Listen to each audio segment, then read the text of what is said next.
Hello, Culture Matters podcast. I'm so excited to introduce you to our guest. Before I do that, here's a quote I picked just for this episode. To forget one's purpose is the commonest form of stupidity. Friedrich Nietzsche. Another good friend that's alive, because Nietzsche's no longer with us, is back on the show today. You know him if you listen to episode 18. You know, we're into the hundreds now. Episode 18 of the Culture Matters podcast. The one, the only, Josh Pitts, founder of Shred Media. He helps people build multi-million-dollar brands. And I can say this, if you listen to episode 18 of the Culture Matters podcast, which you have to listen to because it's a huge foreshadow all these years later, like 4+ years later, for everything that's going on, right, wrong, indifferent. Josh, thanks for coming back. Pay attention, listeners. Thanks for coming back, man. Bro, it is my absolute pleasure. We were talking as we were getting ready for this. Jay, you're one of those people that I have so much admiration, respect, and just gratitude for, because you have continued to grind. You have continued to add so much value to not only your friends and the people around you, but to your entire listener base. It truly is humbling to see somebody like yourself continue to give back and give back and give back. So I'm honored to be hanging out with you. You're truly an amazing person. So excited to be what I like to say, shredding with you today, bro. Yeah, you shred and you make things happen. So for the listeners right now, why is this a great opportunity, this current state of things? Oh my gosh. Yeah, right now, you and I just came back off of an event, Mortgage Bankers Association, the MBA annual, and it doesn't matter when you're listening to this, whether it's in a couple months or today, but our industry is going through this very challenging time, and I'm not going to be the one to say like things are amazing, things are great. Sure, they're difficult. We go through challenges in our life to improve us, to get better. If we didn't have the challenges in life, this would be smooth and easy sailing. And who wants that? The challenges are what make us stronger, that make us better. And now more than ever, there's so much fear, Jay, and you've seen it, you've heard it, you've heard the whisperings. And at this event in particular, there was so much, like, for lack of the one word that I heard was deflated. Our industry is deflated right now. People are just there. I heard all kinds of different explanations for it, but deflated is the word I like best. And I like deflated because when it comes down to it, at the end of the day, it's not just about weathering the storm. That's another term I heard so many times over this week. Like, oh, we're just weathering the storm. We're not weathering the storm. Right now is the time to go out there and build an empire. Build, whether your empire is a brand, whether it's a business, whether it's maybe your empire is just your relationship with your family. So many people are like, well, Josh, like business is hard. And like I don't have enough time in the day, like, or I don't know what I'm doing. I'm like, if nothing else, focus on the people around you. Like focus on your family, focus on the relationships that are already there. Do that if nothing else. So right now, Jay, to your question, I don't think there could be a better time for opportunity. For those who are willing to thrive and to really put in the work, they're going to come through this challenge better than they ever were. And this sounds so cliche, but in the mortgage and real estate industry, it could never be more true.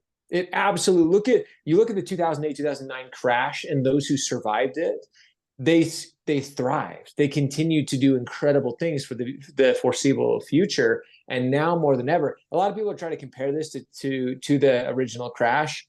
And it's so different. It's so unique in the way of coming off a pandemic, of coming off lowest interest rates we've ever seen. And now it's almost more, it is more mental than anything else. It is if you are mentally strong, you're going to win. Why? I think because of what we went through, because of the pandemic, because of the COVID pandemic that literally affected so many of us. I think it was so challenging in a mental way that those who were able to overcome it, and those who were able not to just, again, weather the storm, those who were able to thrive in that environment, they learned about themselves. They learned what they were capable of, that, hey, yeah, some shit got real. Things got difficult, but I'm okay. My family's okay. The people around me are okay. So I can continue to thrive in this environment. I can continue to do well. You're someone really that the audience needs to listen, I think, for this answer, because you had started your business prior to the pandemic, and plenty of people did that I've met in my life in this mortgage space and outside of it, that are no longer shredding in their own way, and you are. So I want to unpack some of the elements of what made you that's led to your success. But you're still shredding and helping people. So what were some of those elements, right, of your character, of your strategies that weathered that storm? That may be helpful for us weathering this. Yeah, 100%. You said it. And this, I don't want this to come off as arrogant or conceited in any way, but I focused on helping and serving other people. What problem could I solve? What problem was relevant to me that I could honestly help people with? And as you know, and my business today is focused on in and around social media, helping companies, helping individuals truly build a successful brand that ultimately builds their business. But as I saw, like back when we had our original conversation, years and years ago to where we are today, is I saw an absolute need. Social media has kind of been a buzzword. People utilized it, and oh yeah, I'm on Facebook, I'm on Instagram, I'm on LinkedIn, but they weren't utilizing it in a way that was truly helping them connect and build relationships. So I just saw a need. I said, okay, you know what? If I can teach people, if I can show them how to utilize this incredible tool that is social media to truly build relationships, to truly do something different with it, not just run ads, not just try to, get a new opportunity out of it, just get a next deal out of it, but to really make an impact and create influence within their communities, their digital communities. I knew that was helping. I knew that was serving people in a way.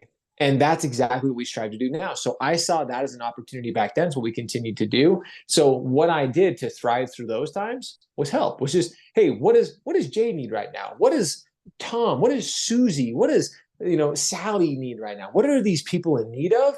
Fill that need. No matter what environment you're ever in, whether it's in a down market, a thriving market, find a need, find a problem that you can solve. And mortgage professionals are like, well, Josh, we're in mortgage. What problem are we solving?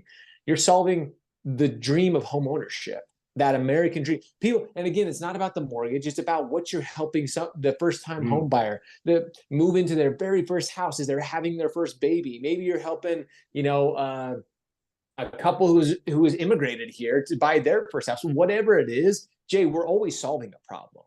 You just have to look at it in that way. It's not just helping somebody get a mortgage or helping somebody buy a house. It's helping somebody achieve that dream that they had always desired. So find that need, find that problem, solve it, and it doesn't matter what's going on. You're going to do well. Would you say that your clarity on why you were doing what you're doing transferred to those that hired you? Absolutely, 100%. Help them get 100%. clear on why they were doing what they were doing. Yeah, absolutely. And I'm glad you asked that. That's actually deep. Nobody's actually well, it's a powerful connection, it seems like. It is an incredibly powerful connection. And this is, I can't take full credit for this. My friend Nick over at ICE Mortgage Technology actually brought this to my attention, to your point. And I don't want this to come off, again, I've said this twice now. Maybe this is foreshadowing. Maybe I am more arrogant than I thought I am. But I'll brag for you. You were right about a lot of things. And people got to listen to the December 2019 episode 18, man.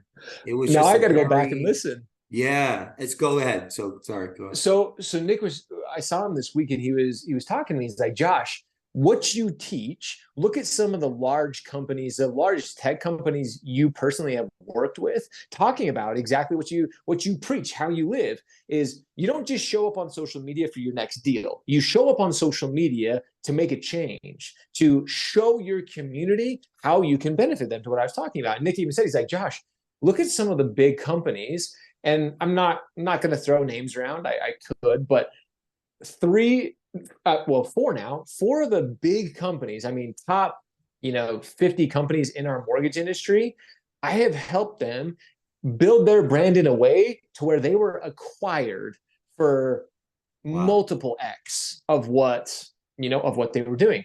And he brought that to my attention, and I'm like, holy cow. And my team was standing there, and they hadn't even realized it. They're like, oh my gosh, that is the importance of building a brand, of showing up on social media. And when Nick actually brought that to my attention, I'm like, to your point, I'm like, what we are showing people how to do is making a difference. It's not all about just, hey, I'm going to post to hopefully get the next deal. I'm going to post to bring value, to hopefully make a difference, to make a connection in somebody's life. So yes, I would say what we do and how we continue to do it absolutely shows and demonstrates to our clients and to those people that we work with how to show up. What type of work ethic is it going to take right now? Oh, think about the hardest you've ever worked. Everybody listening here, think about the hardest you've ever worked and times that by 10. And I mean it. Like, now more than ever is the time to strap, like, sit down, buckle up, hold on, and focus. And Jay, you know this better. You're brilliant at this. It's not just like, okay, I need to go work. I need to do something. I need to go out and do this, and this. You got to be intentional. You got to be focused on the right things right now. It's not just about being busy. It's about focusing on the right work. If you're focused on really being intentional with the things you're doing on a daily basis, and again, working 10 times harder than you have. And some people are going to listen to this like, well, I'm always a work smarter, not harder. You got to do both right now. You have to be willing to be in the grind, be in the hustle of the day to day. I'm all my acronym is show up, hustle. Yeah. Repeat every day. That's what SHRED is all about. Show up, hustle, repeat every day. That's what my acronym has always been about. But it's not just about showing up anymore. You have to fall in love with the hustle. You have to fall in love with the work that you're doing. And if you're not, then it's time to like really sit down and mentally decide if you want to stay in it or not. Because if you're not truly loving the hustle you're in, Jay, I love this. When you even reached out to me and said, hey, Josh, you want to come do a podcast with me? I love doing, this is my medium. This is my jam. And if I didn't, like, if I was like, oh my gosh, I got to get on a podcast with Jay, I got to do this, then I'd be like, what am I doing here? Wow. All of it, you have to really fall in love. And whether it's mortgage, whether it's real estate, whether it's car sales, whether it's gardening, whatever it is, fall in love with the hustle. And now more than ever is the time to really take a mental like evaluation of where you're at. If you don't love, yeah, go ahead. No, do you think that's part of the opportunity in the sense that maybe there are those in the industry that never were in love with the craft, but maybe the outcome of the time? I'm curious, like, I'm trying to pull this string, right? 100%. I mean, I was in that game. Especially as I first got started in the industry, I was all about the outcome. But I mean, let's call a spade a spade. As a mortgage professional, as a real estate professional, we had the opportunity to make an incredible amount of money, to really bless our families and bless the people around us as well. But so many of us were focused on that outcome that sometimes when times get challenging like they are now, it's like, man, why am I doing this? But when I realized there was a huge shift for me mentally and emotionally when early on in my career, I switched to the mentality of like, it's not just helping somebody buy that home or get a mortgage. It was what it was doing for them. Again, whether it was a first time home buyer, whether it was a veteran, it was helping them achieve one of the greatest financial successes they will ever achieve. Because to be honest, Jay, think about it. Most of us, you look at the general populace, I mean, even just the United States, buying a home is literally one of the greatest achievements. And some people will never, unfortunately, have that opportunity, which we want to create equality as much as we possibly can. But when you are literally investing in yourself, investing in your family, you're spending hundreds of thousands, if not millions of dollars on this asset. It's an accomplishment. And if that's ultimately what you're selling, what you are sharing, that's all that you really are doing something incredible. You really are. You could be setting up a family for their future retirement. You could be setting them up. Again, the house that I'm sitting in right now, this is appreciated. As you can see, my shelves in the background are empty because I'm moving, but because I made a wise investment, years ago, back when I bought this house 7 years ago, this house is appreciated. So now it's an appreciated asset that I'm about to sell that I Wow. can now go and utilize to buy other properties. So it's just, to me, Jay, that is the process. If you're a mortgage professional, it's not just about doing the next loan. It's not just about doing the next mortgage. It's about the achievement that you are helping and every person is different. You have to look at, like, every single person is different. From, again, first time home buyer buying their 10th, 20th, maybe they're buying investment properties, whatever it is. What are you helping them fulfill in their goals and in their dreams? If you fall in love with that part of it, game over. You'll love it. You'll love it for the rest of your life, because you're changing lives. If you are, and even some people can be in love with the process of it. I've seen people in this industry, they love the process. They love figuring out the problem, the solution. But if you're just chasing the next dollar, if you're just chasing the next transaction, you can't love this game. In the spirit of show up, how can our listeners show up to right now to skyrocket their personal brand? Some of the activities to show up right now. If they,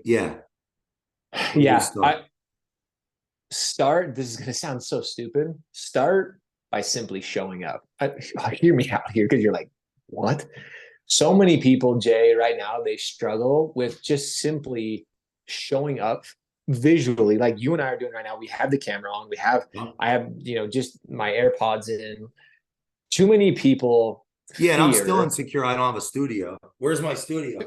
Sometimes exactly. I have guests on, and they got these amazing studios, and I'm sharing this because I think it's like vulnerability, right?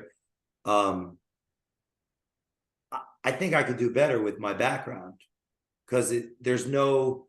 I mean, I've said some guests on there, like some serious studio stuff, like wow. Anyway, I just wanted to share, like, show up, right? Like showing up ugly. Jay, you couldn't have, like, I got goosebumps. I don't know if the camera can pick this up, because what you just said, so many people have to truly accept that. And again, you've seen me. I've had a full studio this is my studio room. I've had to break everything down, but I would rather show up for my community with I'm using my iPhone and some AirPods right now. That's all I'm using. I don't have my $4,000 camera. I don't have my whole studio set up. I don't have all the lighting, but you and I were here doing it. So, and that's what I mean to the whole. These aren't even my books. These are rented. See, imagine. But that's just it, dude. It doesn't matter the background. I'm just kidding. No, they really are my books. They're Jay's books. Anybody who knows Jay's. They're Jenna's and mine, because But to that point, it doesn't matter the background. It doesn't matter the lighting. It doesn't matter the audio. What's important is that you yourself are showing up and sharing a message of value. And I want to hit on this a little bit, Jay, because to this point of showing up, so many of us, we worry about, Josh, and I get asked this a lot, what is value? Like, what is the actual definition? What is the intrinsic value of showing up on social media? They've been trying to figure it out, and I can't read it. That was sorry. That was great. Value to help me. Us out here, because I'm still trying to figure it out. Here's value. Value to me, and I'm specifically talking on social media right now in particular, because this is something I see a lot of executives struggle with, mid-level management, all the way down the chain. Everybody struggles with this, especially as mortgage professionals. We think that a thing of value is something like, oh, I got to share the latest and greatest program. I got to share the latest and greatest rate. I got to share the latest and greatest. Oh my gosh, this lender just came out with this, 0 down payment or this. And we think that is valuable. Sometimes we think that we have to be sharing something about mortgage or real estate to be valuable, when in essence, you're completely wrong. Because, and I absolutely mean this, something that was incredibly valuable to me is when a couple of weeks ago, Jay reached out as a friend and said, hey, Josh, do you want to join me on Culture? Do you want to join me on the podcast? That was valuable to me, because what happened when Jay extended that invitation to me, I got excited, literally. And this is human, like how our bodies and how our brains are programmed. As soon as you extended that invitation, my endorphins started flowing. I started to get all excited, and inside of me, I had dopamines hitting throughout my body. Like, it literally created a chemical and a physical change within my body that made me feel so connected to Jay. And that is valuable, because you made me feel wanted, desired, to even join you for a conversation, that is a thing of value. And so for everybody trying to show up on social media, that is something you can be. That's why I tell people to show up, because you could be, maybe you share a simple message. Maybe your kid was running through the yard and tripped and you had a good laugh at it. And your kid, we don't want anybody to get hurt or anything, but your kid falls, or you share something. Maybe your daughter went on her first prom date and you shared a picture of that, because so many people are scared to show, the personal side, Jay. Nobody wants to share that. Nobody wants, like, oh, well, that's, that doesn't have to do with business. I can't share that. Of course you can share it, because if I see you post a picture of your daughter's first prom, I've got a 12-year-old daughter myself. And I'm thinking, like, holy cow, Brian just posted a picture of his daughter, my daughter. Like, what is that going to do for me? I feel more connected to Brian because he posted that photo. That is value. So many of us have this idea of value so wrong in our heads, but this, what we're talking about right now, showing up in that way is one of the most valuable things that you can do to continue to build relationships in a way that we've never seen on social media. What about hustle?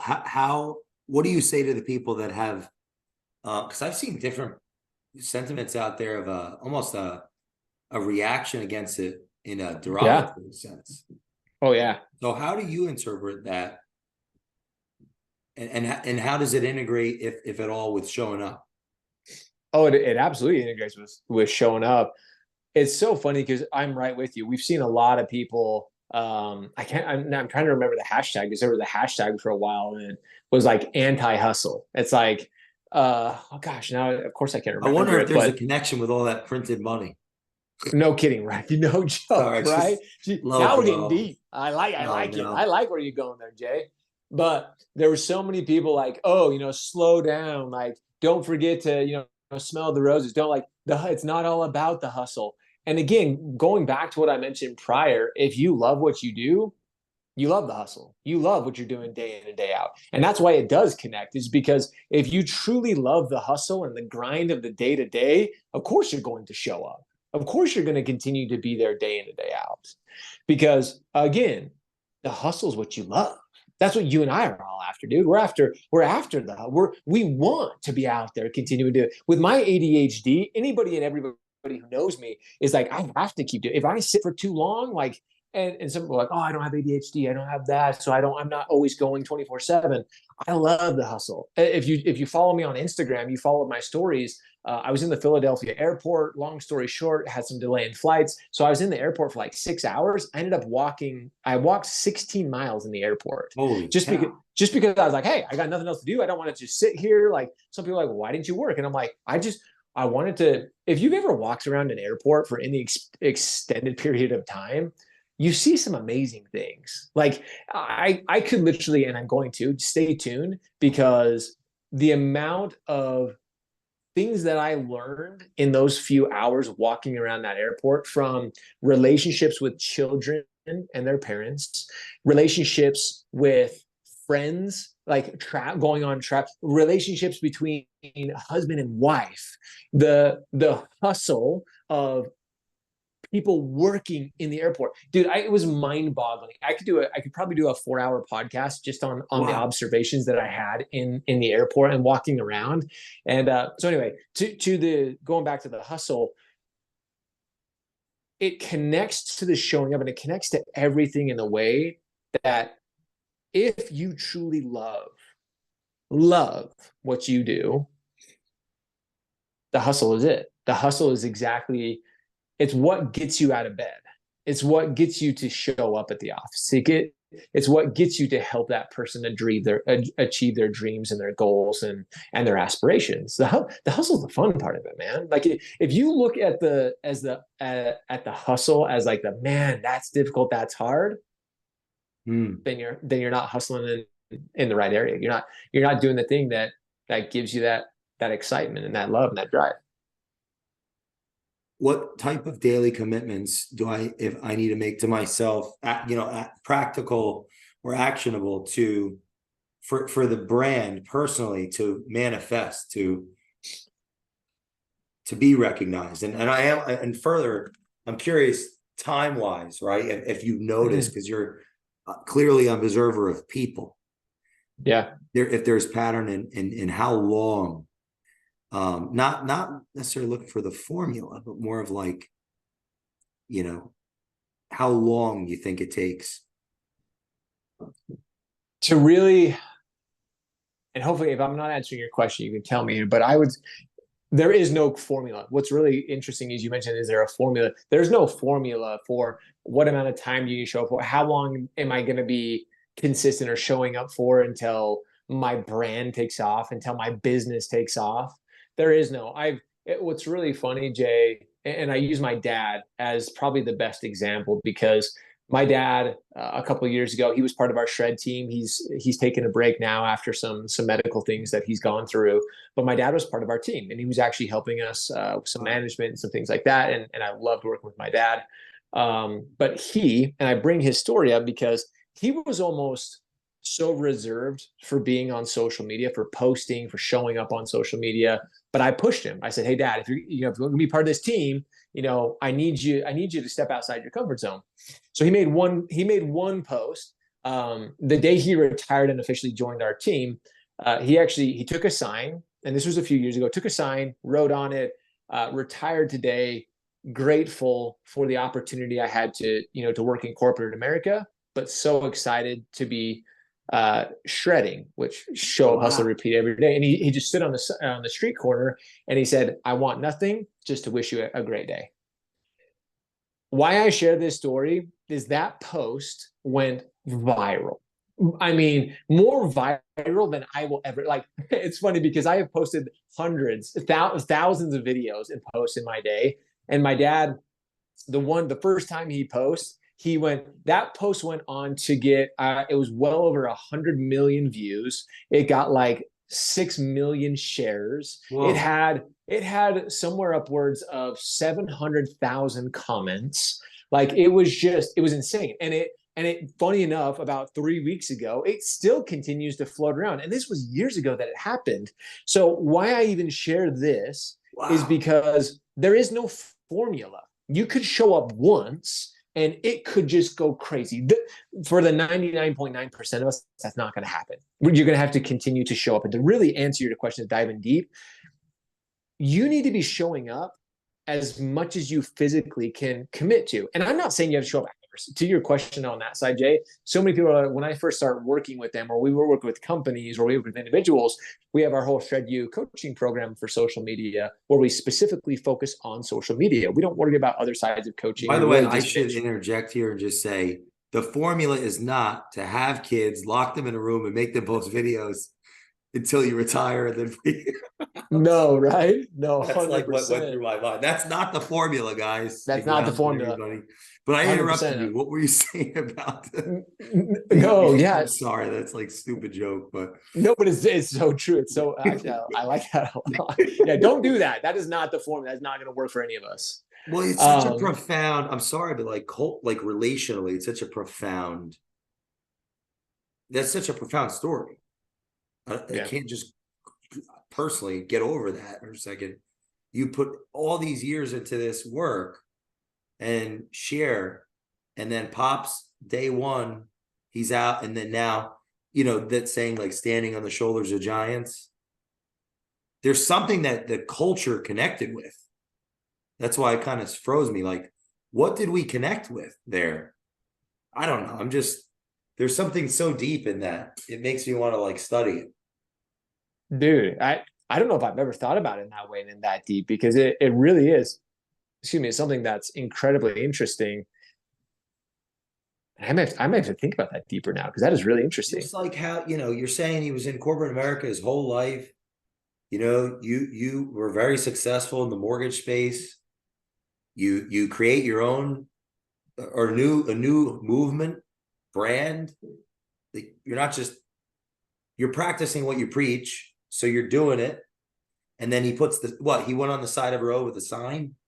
Yep. And then they filmed it, or they took a picture, or yeah, and this is the best part, Jay, is I didn't even a lot of people are like, "Oh, you staged it, you took the picture." We have no idea to this day who took the picture. Somebody, as they were driving past, took a picture, and this is the crazier part too, is somebody took a picture of it and saw the shred, and one of my friends saw somebody else had posted it, and they messaged me. Again, I didn't make this post. They messaged me. They're like, "Isn't this your dad? Isn't that your brand?" And I'm like, "Holy crap!" And again, that's when it went viral. Like it was insane. But yeah, to your point, it's there's so much more of a deep. It's like the tectonic plates of the world are moving at that time, you know. And Right. you guys spoke, you know, you just said so, you did something or revealed something. And I guess no, it ties into the power of what you do for companies and what you do for people. Because imagine how much each of us, all right, this is where I'm going with it. What can that tell us for each of our listeners, for me, for you, of how much impact of a connection that we can have with people in the world, all over the world, you know? Dude, 100. It's amazing because as we're staying on this chain of my dad's posting to this question in particular, I know reading those comments, it was so amazing to me because you have your negativity in this world, of course, but what was so inspiring was so many people, they commented like, congratulations, I'm just getting started in corporate America, and seeing that, you achieved over 40 years in the workforce, and now you've done it, you've achieved it, you've congratulations. It did give those people that short message of hope. And again, my dad never in a million years would have thought that people all over the world, and I kid you not, there were people from, we had people in like India, we had people in Asia, we had people in Europe that were commenting on this thing. And Jay, to your point, that's why I love social media, is because you can make a post, you can share a message of inspiration, of value, as I was mentioning earlier, and you never know who it's going to impact. You never know who's going to ultimately see it or feel it, more importantly. And what's amazing, and I'm so glad we're going in this direction with this too, because whether you're like my dad and go incredibly viral, where hundreds of millions of people see it, or only 2 people see it, those 2 people are just as important as if you got the 100 million views, because those 2 people, maybe one of them was just having a horrible day, just the worst day imaginable, and they just had so much fear and so much anxiety, but they saw your post, they saw your whatever it was, whatever it was, a message of, again, of hope, of inspiration, or achievement of success in your own life, and they saw that and they're like, huh, Jay in this moment made an impact, made a difference in my life. That is the power that each one of us wield every single day when we show up on social media. And like I said, it's not about the numbers. So many people are, what I like to, they're focused on vanity metrics. How many followers can I get? How many likes can I get? It's not about that. It's about simply showing up in a way that you love, sharing a message that you truly believe in yourself, and making an impact with whoever decides to watch it in that time, in that moment.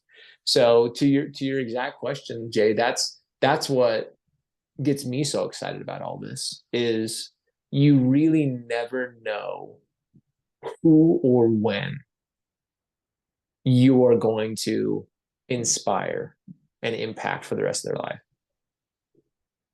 What what are some of the what are some of the problems that the businesses are looking to solve, to which they say we need to bring you in? The problem that, and I mean this, is obscurity. That may sound weird, but I think about it. And one of my coaches, I can't take full credit for this, Elise Archer, who's an amazing, amazing human being. She actually taught me this when I was coaching with her in the brand builders group. Actually, Rory Baden's group, brand builders. Elise was my coach, and she helped me understand this. Is what we specifically help companies, and we work with individuals as well, but companies in particular, we help them with the problem of obscurity.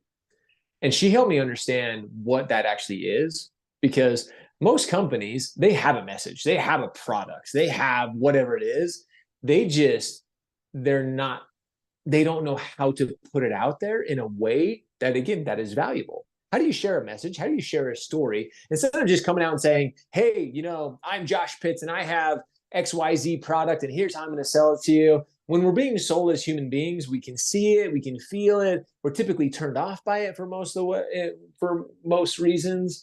But what I do is I take a company and I say, okay, to your question, Jay, here's your product. Here's the problem you're solving. Now let's create a message and a story around it that is valuable to the people that you want to hear it. And again, that's a problem. It's obscurity. How do I show up in a way that is not going to come off as a sales pitch? How do I share what I have? Because I know this tech tool, or as a real estate person, I know what I have is valuable. How do I share it in a way that people feel, that people connect with, that they build a relationship with it? So that's really what we, and I try to every single day, is help companies and individuals with this, is overcoming that obscurity that they're currently in by telling their story, by connecting with people. What is it about stories? Oh man. Stories is one of those things. I think in the best way, or best essence, think about the best movie you've ever seen. Think about the best, and so many of us have different ideas of what the best movies are. And I'm sure you and I could talk probably a whole podcast on movies and the different, messages that lie within some of these movies that you and I have seen. But think about a really good movie that you've seen and the story it tells. And as you're watching this movie, as you're watching this story unfold, we have different emotions that we go through. We have different ideas that come to us as we're watching this movie. A good storyteller, which I like to consider myself. A lot of people think that I do social media. I like to think that I help people storytell. People don't know how to share their story. They're obscure. They're an obscurity. How do I share this? I got this great message. I've got something amazing to share. I just don't know how to do it. And for whatever reason, and again, it's not me. God gave me this gift, this talent to be able to talk with somebody and to realize what their story actually is, and to share it or to break it down in a way that people connect with, that people are like, okay, I understand what Jay, I understand the message. I understand the story. I feel so much more connected to Jay because now I've heard his story and now I feel like I'm part of this journey and I want to come along for the ride. So I think that's what the story and being able to help people share it in that way is all about. What's the connection between public speaking and Facebook Lives, or even what we're doing now? The connection between the two? Is there a connection, or, from an influence standpoint? From an influence standpoint, I don't know. From an influence standpoint, maybe. God, dude, now you're making me think. That's the second time you're making me like, wow. It's easy with you. Here. Thanks for being capable of thinking. You're a thoughtful guy. You go to the airport for 6 hours and you come out with a book. Like, dude, let's go. Literally, this is crazy, Jay. Everybody's got to get a sneak peek because as many of you know, I've been very verbal about this and very, I've shared this many times. I've tried to write a book a couple of times, and I'm number one, I'm a terrible, physically writing. I can't do it. I'm not good at it. So as I left, and I told my wife that I could call her in from the other room and tell you, I came home from this trip, and after walking through an airport, I'm like, I think I could write a book. And she's like, what? And I'm like, what I observed over these 6 hours walking around this airport made me think of and connect so many things, which again is a freaking airport in Philadelphia, but it was just amazing. But going back to your question of, is there a correlation between, Facebook Lives and public speaking? I think there absolutely is. Why so many people know that I built my reputation on doing lives, and I love public speaking. That's where I thrive. That's where you and I don't have a script. Whereas you reached out to me. We had no pre-planned ideas of what we were going to do. And some people, and I caution people on this, because again, you and we've been very fortunate and very blessed to talk to people that are way smarter than both of us. Maybe not smarter than you. You're a pretty freaking smart dude. But me, I've been blessed to interview some really, really incredible people. And I've been able to, more than anything, benefit from their knowledge. So when you and I, like, we kind of like, hey, let's jump on a podcast, let's share some value. We didn't have anything pre-notion. We didn't have anything pre-planned. And I love that. That's where I thrive. When I have a script in front of me, when I have something like, hey, I have to, like, this is what we got to get through, I struggle. And Really? oh my gosh, so bad. It's funny. I have more bloopers than you could possibly imagine when my team, like when Dal, my director of content, gives me a script and she's like, hey, I need you to do a video on this. Oh my gosh, it will take me 20 some odd takes to before I get it. I just don't do well with scripts. But if because she's gotten so much better at this, she won't give me a script anymore. She's like, Josh, I need a video on this idea. Here's your idea. Go run it. Like, I don't care what it is. Like, I don't care what you say. 30 seconds. I need a 30-second video on this idea. So the correlation between, public speaking and Facebook Lives, why I love live so much is because you never know what direction or where things are going to go. You never know. And why I love lives as well is because I love, and if you've ever seen me speak in public, I love interaction from those who are in the audience. I love people interjecting. I love people asking questions because it's an immersive experience. If we do lives, how do we create engagement and not feel obscure and like a loser? Because like there's 2 people watching or no one or 10. That's a super good question. I would say even if you have 1 person watching or 2 people watching, is truly find a way to engage. Like ask those questions. If you say, hey, there's 2 of you watching, like I would love your input on this, or I would love, what are your thoughts? What are your feelings? And people who are watching, and you and I still to this day, like I've been on lives, I've been on different broadcasts when I'm like, do I really want to interject something? Like, do I want to say something? Or we always, as the viewer, like, well, there's only 2 people here. Yeah. Do I want to raise my hand and be like, well, I'm one of the 2 people here? Do I feel like a loser showing up? We have to get over that to help build this community, this supportive idea. We are way better together and supporting one another than we think we are. And we need to even get better at it. But if I'm watching Jay's, which Jay always has, a great amount of people watching his show. But if you're sitting there and whoever is the one doing the podcast or the show asks for your participation, engage with them. Like, do it. Like, say, yes, actually, Jay, I'm struggling with this. I need this. What are your thoughts on this? Engage with those people. There is no, going back to your question earlier, there's no formula to get people to engage. There's no, other than just asking for it. But some of us struggle with that. So ask for people's participation. This is really helpful for me personally, because I believe I'm quite literally disconnected with my audience, because I have this pure with the guests, relationships with hundreds of the guests. Like, well, I invite people back, and I'm not able to ask questions to the audience. I'm not, so it makes me think about that live idea, that and the disservice at some level, that at some level, I'm not going to beat myself too up, but because there's, but just thinking off the top of my head, I've always valued the guest higher than the audience. And I don't mean to offend anybody here listening, because I couldn't see them. And like, the relationship is so important for me. But it, I guess it's because of culture, but like, so the order matters to me. Ultimately though, it's not fully culture if I don't integrate with my audience. So sorry, guys and gals and whoever, like I'm thinking out like, I've got to figure out, because it's not me, we have to figure out and also take action. Like you say, show up, hustle, about that integration. Cause I think if I'm going to be honest, at least with myself and on this show, there's a level of disintegration in the sense, if I think about it out loud, like so much love in is gone on with the guests. Like I like to have people back, and my network is really the like, if people follow, they listen to the, so what would be your advice for me, right? Like, or thoughts on that?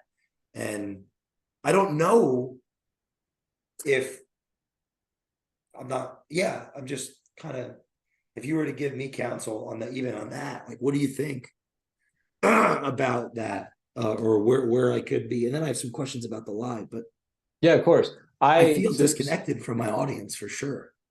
I could I'm see letting that them down. I could see in a way, but at the same time, you can think about it for in the fact that you are providing so much with the conversation you and I are having. I hope somebody's going to listen to this today and it's going to be valuable in one way or another, however they interpret it. So you could look at it. That is one way you are interacting and engaging. Yes, it's not live. Are you able to hear their live feedback? No, but you could even pose questions throughout because, again, depending on the platform they're listening on, is people can still comment. Whether I mean, if it's on YouTube or Spotify, your community, your audience, they can go and engage with it. Other than, I mean, literally going live and doing your podcast live, it is difficult to go and struggle. But what my recommendation would be is, and I believe you and your team do this, is going back. I love pillar content and then I love micro content because of what you were talking about right now.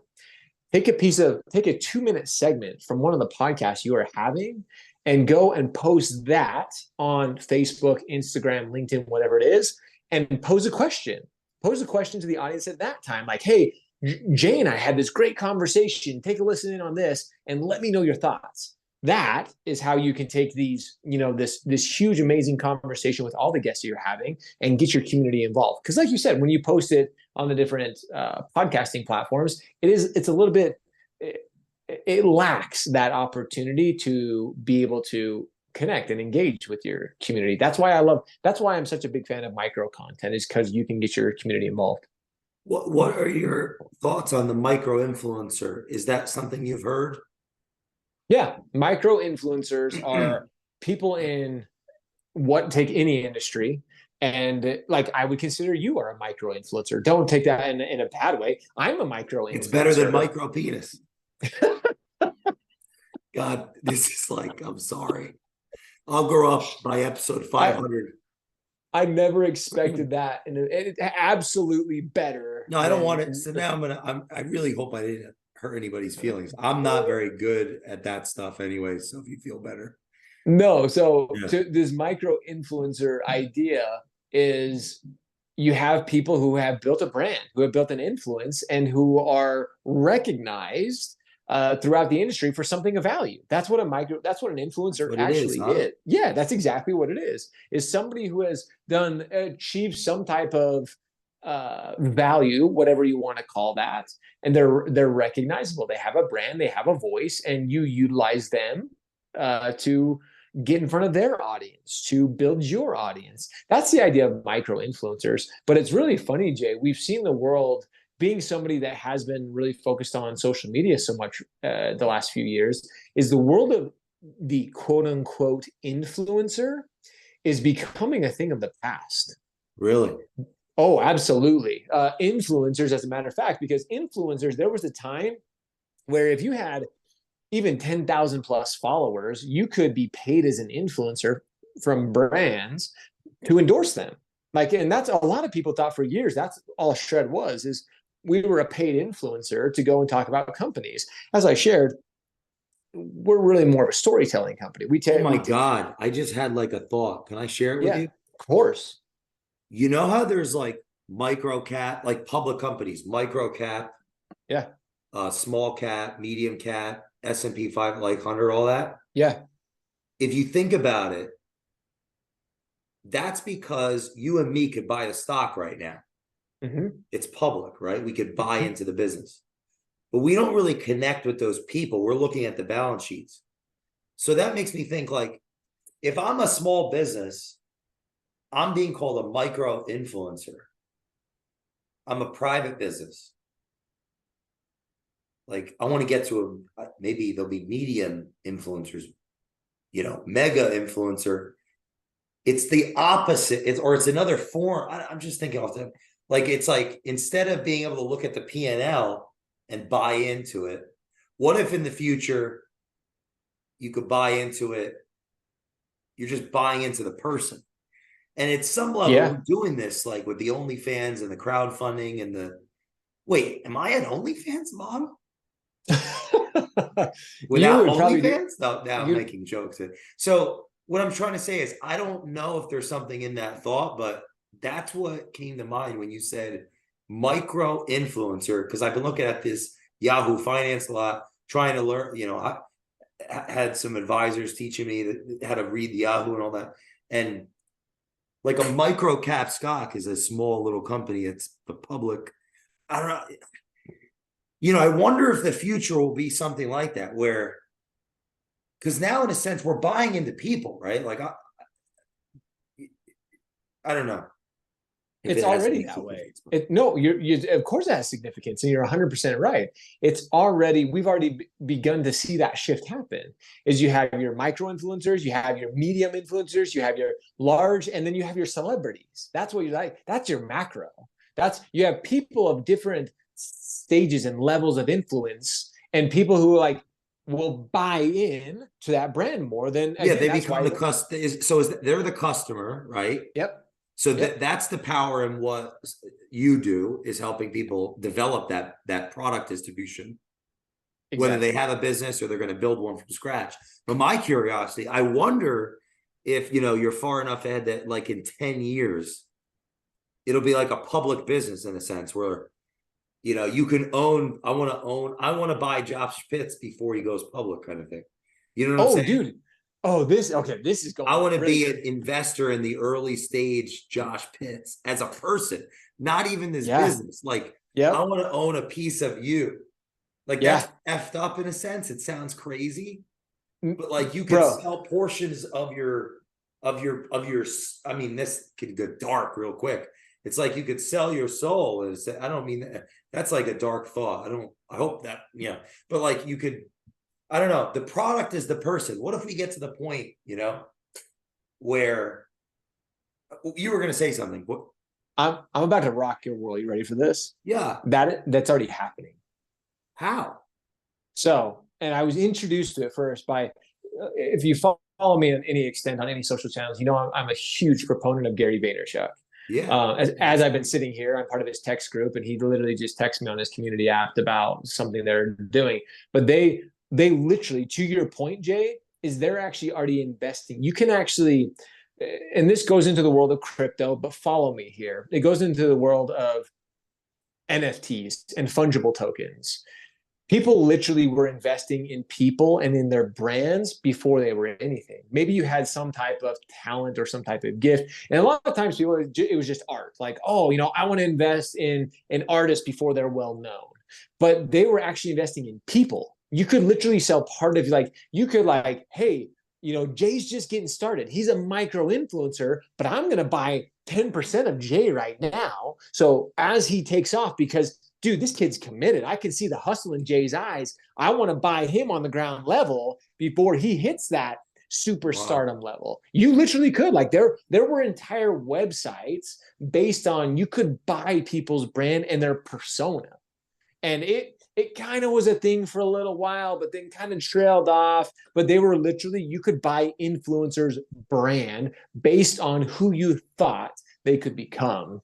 And what were they paying with through the Bitcoin or the? Crypto. Yeah, the crypto. There was different currencies that you could use. Bitcoin. There was Ethereum. There was, some of the sites had literally built their own currencies back when, I mean, crypto was kind of at its peak and height. Is all these tokens were popping up, and you could literally go and buy their tokens and invest in them. We saw it at its height. We even looked into possibly investing in some of these people. But again, with kind of the crash of crypto, I know crypto's still around, and I'm actually a huge investor in it still. But to your point, what we're talking about here, I think we're going to see a resurrection of Well, it if in a if way. blockchain really does instantiate itself or integrate with the our species, I can't imagine how just conversation won't replace money. 100%. Absolutely agree with you. Just because ultimately, right, money is like the intermediary medium of dialogue. It's like, if I tell you I'm going to do something and I just don't do it, well, at least you got, I owe you like money in some way, right? Debtor, credit, like equity Yep. is money, credit is money. Like if I borrow money from you and I don't give it back, you can come after me, but what are you really getting? You're getting out of their assets, but that used to be my word at one time. So like, it's like the word, right? It's the labor. It's the, I mean, we're going so philosophical here, but this all just rises up when I think of the personal brand. Like, what is actually a personal brand? It's me. I literally, Jay, I tell everybody this when they first come, when I first, somebody hires us as their coach or a consultant for them. One of the first things is like, okay, Josh, we're ready to build our brand. We need to put our logo down. We need to design this. And I'm like, no, throw that entire mentality out the window. What your brand is and what we need to focus on is you. And they're like, what? And I'm like, your brand is what people say about you when you're not in the room. It's your reputation. It's the trust. It's the confidence that you instill in the people around you. That is your brand. So you're like you mentioned, it's your word. Can people, if you say something, do you do it? Do you follow through? Or is it just you're out there, oh yeah, I'm gonna do this, gonna do this. I think why we have a connection is because culture is, does it actually happen in reality?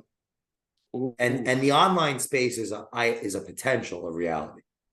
I think that's why we always get along, because we're on two different sides of the coin in a sense. Because like you mentioned obscurity, right? Like there's been various prophets throughout the ages that have been fairly obscure, that their apostles talked about them, whatever that, people have different views. So where I'm going with that is like what actually happens offline in what I think is like that reveals the culture. Like, are the values being acted out? The online marketplace of what ideas develops these relationships you're talking about. Like a relationship that I have with you, I watch your videos, I pay close attention to them. I feel like I can do as I'm in control to a degree, but I'm being influenced by you. If I'm really, I have control, but I give up a level of control to be influenced by you. So it's a safe place for me to build a relationship with you. We haven't yet met. And you're saying to your clients and to the listeners, the personal brand is way more valuable than a logo, because that consumer is going to build a relationship with you of their own free will, on their own accord. Like they're going to have a perception of who you are in the real world. Yeah. So you better live up to that, is another part of the conversation. I'm curious what your thoughts are on that, or generally, like, I don't want to be obscure anymore because, well, I feel obscure. I feel like I'm not being as responsible as I could with my word. I'm just I'm saying like the truth. Like, like, so it's got to be both.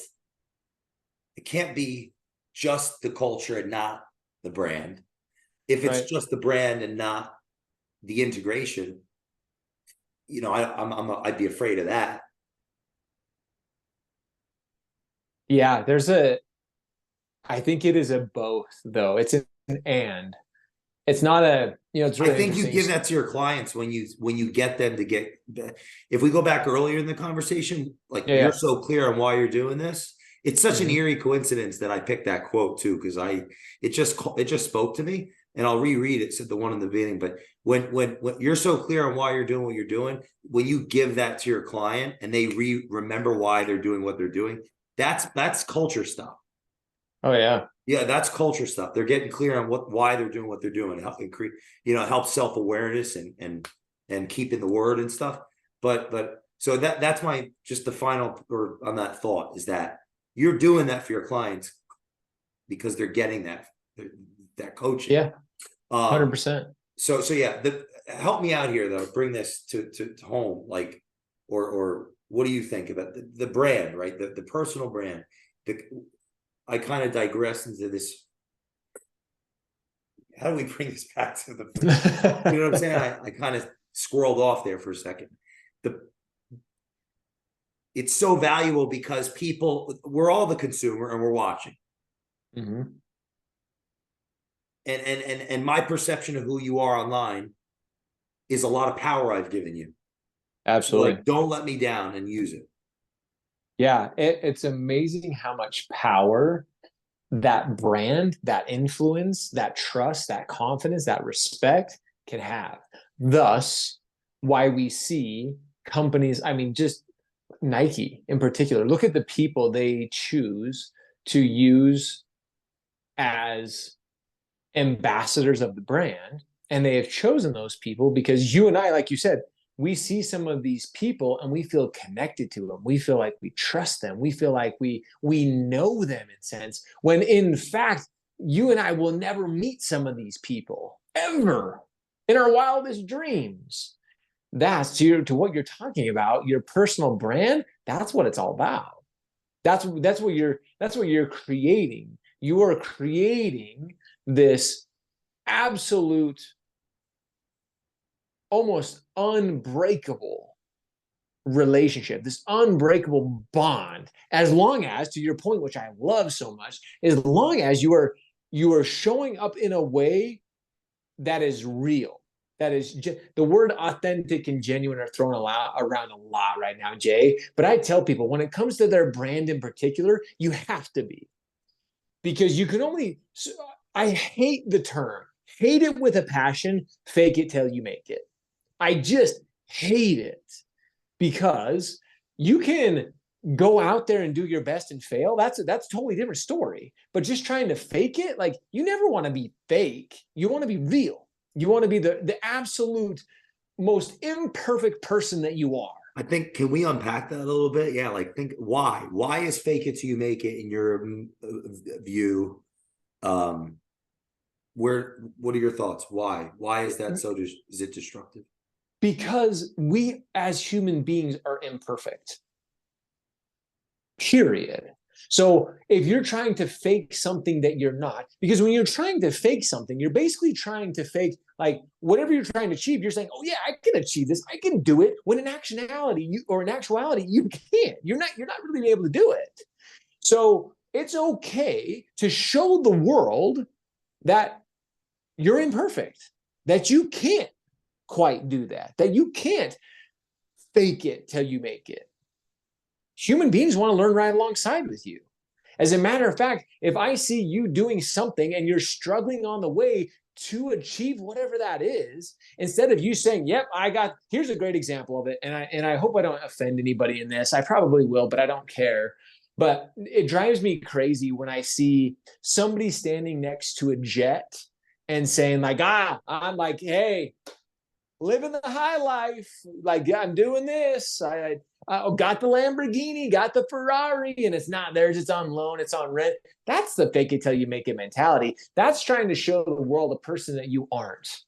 Shit, if I walk out to my driveway right now, I drive a 2016 Chevy, 3500. I drive a big old truck. It's terrible on gas mileage, but I love it because I got a trailer. But that's the real me. I'm not trying to show people a lifestyle, an elegant or lavish lifestyle that I don't live. There's just no reason for it. That's not my brand. That's not who I am. So this mentality of fake it till you make it. Oh, I mean, but that brings a great point, because that makes me think, well, someone would have to know who they are. Bingo. And if they don't, they can still do it. Yeah. It's an interesting time we're in. Isn't it? I want to read that quote to you to see your thoughts on this, because Yeah. to forget one's purpose is the commonest form of stupidity. To forget one's purpose is the most common form of stupidity? Yeah. Sheesh.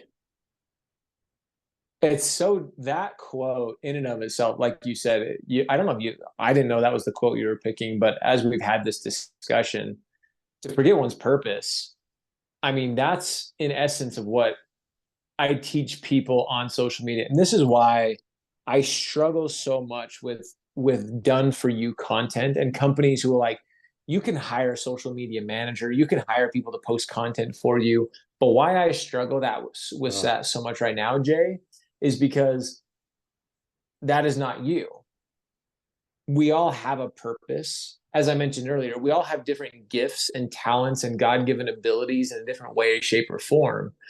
And that is your purpose, is to share that, to share who you, imperfections and all, that is your purpose. That is to be the best you that you can possibly be. Struggling along the way. If you try to be something you're not, to this quote, man, this quote like is making me think so much more. Like it's such an amazing quote, because we could fake it, we could be something we're not, but at the end of the day, it defeats the purpose and the intentionality of who we actually are. Where do you think the personal brands, where do you see things kind of morphing, evolving? Because even in the last year or two, so much video content is being publicized. I'm curious of your thoughts on that side of, or that evolution. Yeah, it's been Any amazing. utility in it, advice you'd give to the audience on that? Yeah, I mean, Meta, who owns Facebook and Instagram, is the absolute perfect example of the evolution of content. You look at how back when Facebook was originally invented, there was just a feed that you could post a written word on your wall, to where you could post, GIFs, and video finally came to where now, if you pull up Facebook or Instagram, which is owned by Meta, even TikTok at this point, they're not owned by Meta. Sorry, not to go there with it, but the evolution of a brand in video, the most important thing right now, Jay, on Facebook and Instagram, which again, in my opinion, probably between the two platforms have way more attention than all other platforms, almost combined. But the focus for them is real, genuine, authentic content in the way of stories. If you're not familiar with what a Facebook or Instagram story is, it's a piece of video that's under 30 seconds that is it's very raw.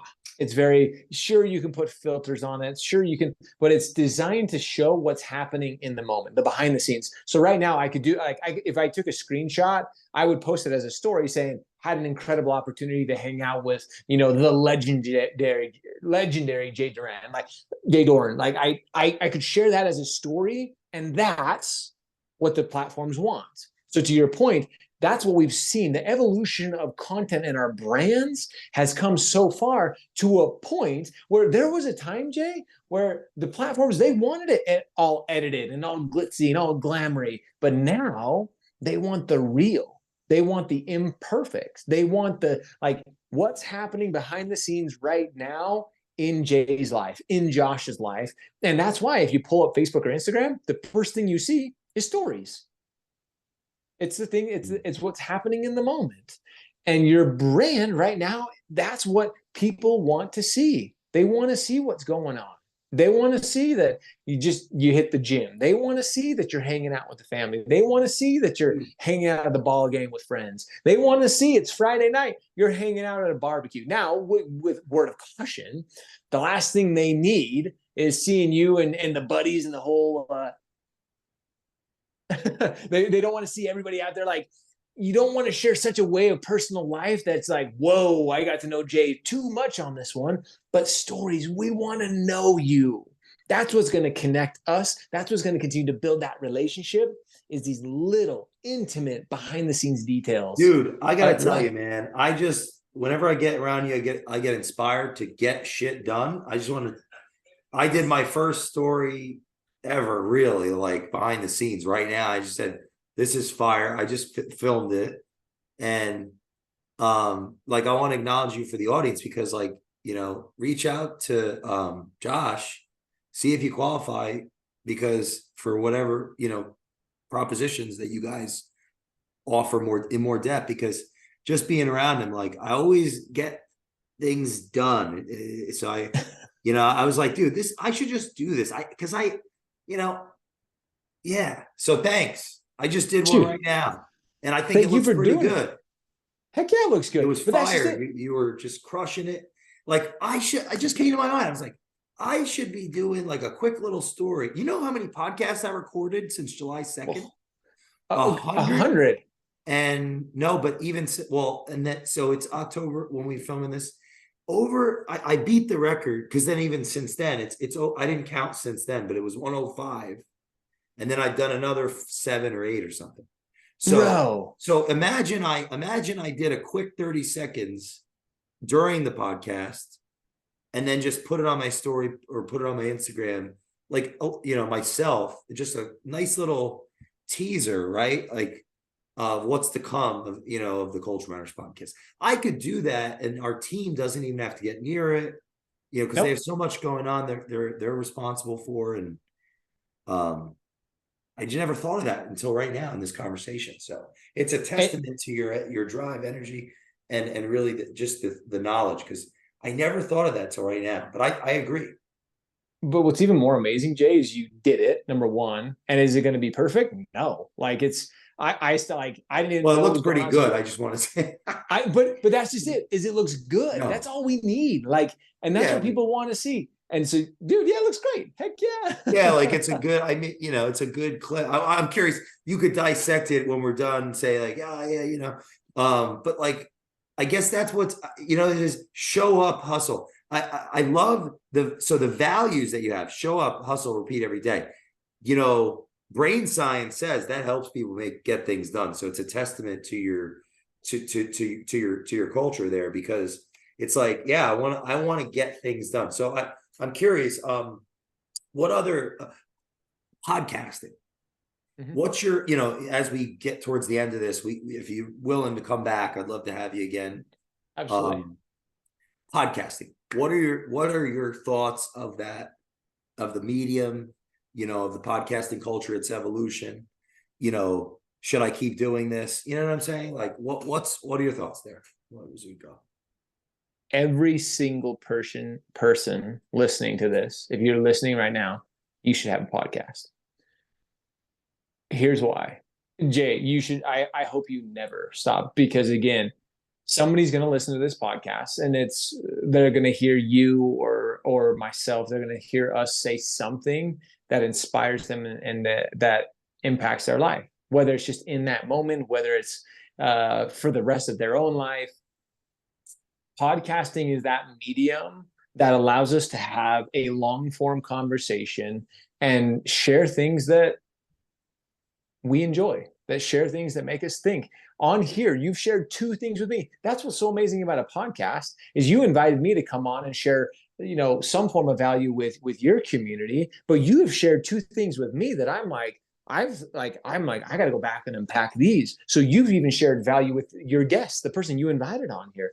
That's what's so fun about a podcast, man, is we have this, there's no other place in the world that we can hit. We can go on Zoom or on StreamYard or whatever, and hit the record button and have a conversation with another human being and share our thoughts and ideas, our beliefs, our cultures that ultimately can affect and impact the lives of other people. There's no other medium. Do you think that it's going to continue to grow? Do you see? Absolutely. 100%. Mark my words. We're going to watch this in 5 years. No matter what, and I mean this, no matter what the world does, no matter what the industry does, podcasting in particular will be something, especially over the next few years, will continue to grow and will continue to have more and more influence and have more and more opportunity in the way of business growth and personal growth. Yeah, in closing, what final word do you have for our audience?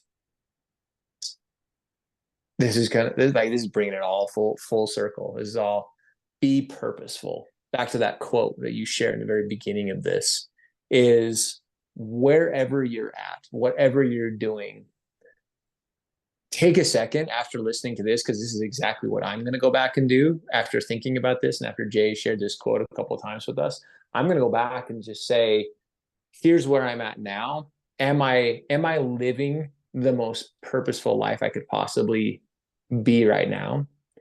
And all of us probably like, we can always improve. We can always become better.